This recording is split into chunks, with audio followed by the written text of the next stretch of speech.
Dumito muna ho tayo mga bossing kay Chavit. Naku po, pinakamasama daw.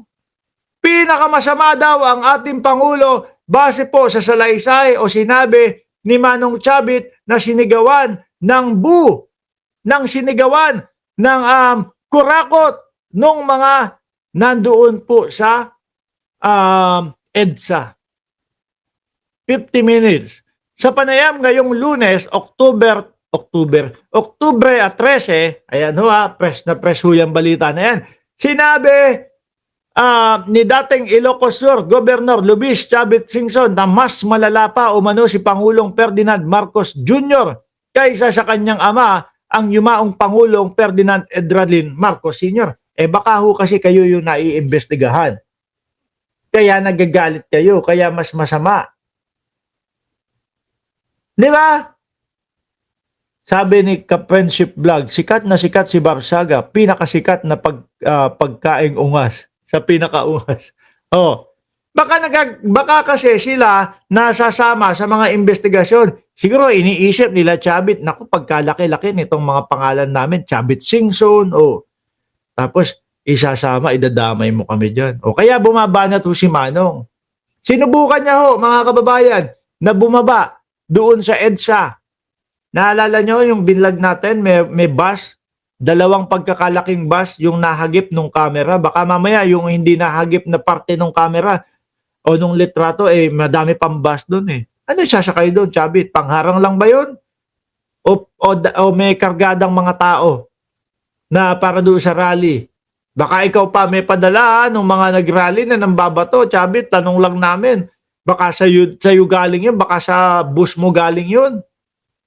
Diba? Nung mga nakakaraang linggo na din o mga isang buwan na din makalipas, nababanggit na kasi yung pamilya Chavit, malaki ang nakuhang mga government project, billion-billion din daw. At eto pa, kumbaga, di ba nga, ang mga Pilipino sabi, naku, bakit naman ganyan?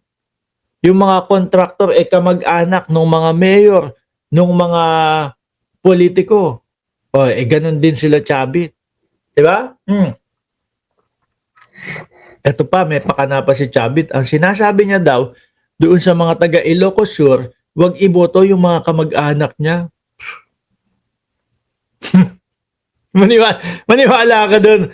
Wag daw iboto yung mga kamag-anak niya kasi ewan ko kung ano yung dahilan niya. Ngayon kwento ko, ibalik ko yung sa EDSA. Sinigawan siya ng kurakot. Hindi na nakaporma si Chavit. Magsasalita ho sana Magsasalita ho sana doon sa EDSA. Nawala na ho ng gana. Paano ka magkakagana nun? Ang akala mo isisigaw, Chavit, Chavit. Akala niya ERAP resign. O kaya Marcos resign ang isisigaw. Ang sinigaw kurakot. Sinisigawan siya. Wala na. Hindi na nagsalita ho. Hindi niya expect yun, di ba? Hindi niya expect na siya yung sisigawan ng ganon. Biruin mo, siguro hinahanap niya, nasa na kaya yung mga sakay ng bus ko? Na bakit eto, iba yung sinisigaw nito? Baka hindi na-inform.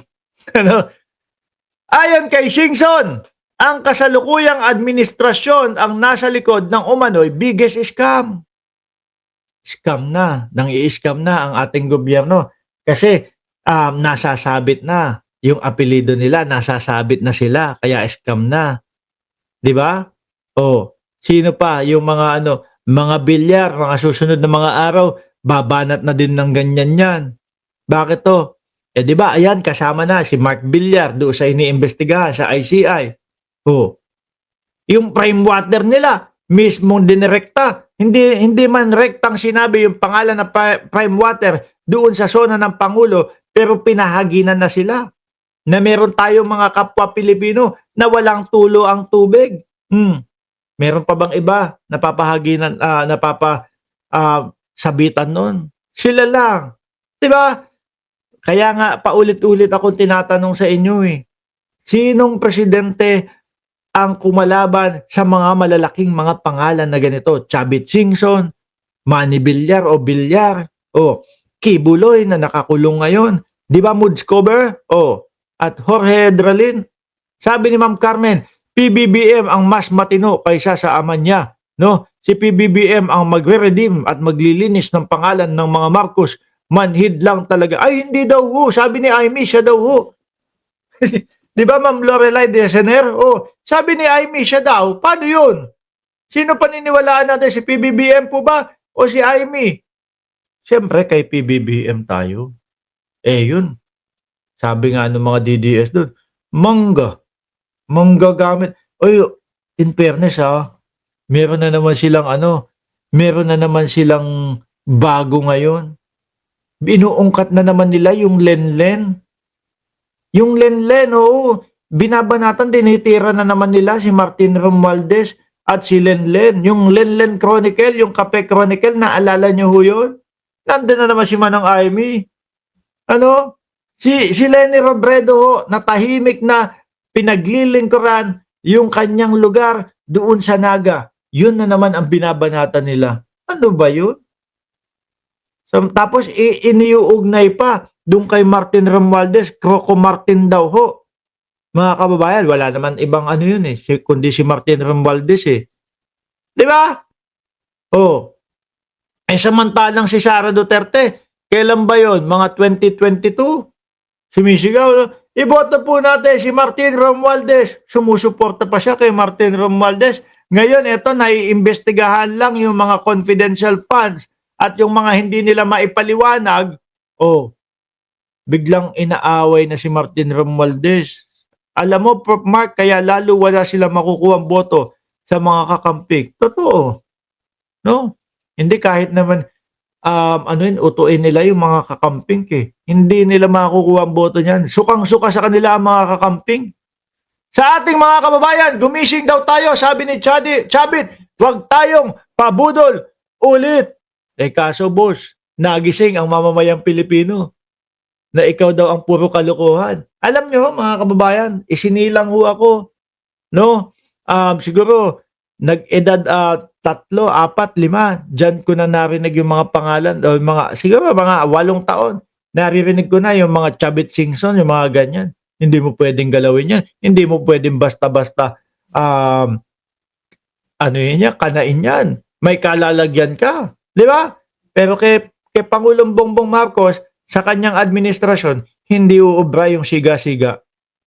Hindi uubra yung style ni Chabit Singson. Hindi. Ayan, imbestiga ka. Sabi dito, he's the worst. Masama na ang tatay niya, but he's the worst. The biggest scam.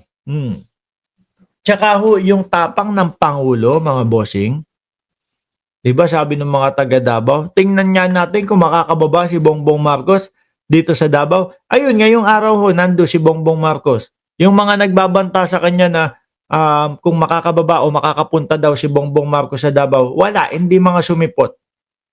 Sabi nung pinsang ko na si Sunshine, delikado ka kay Chabit noong araw na malakas pa siya. Ngayon, wala na yata. Di ba?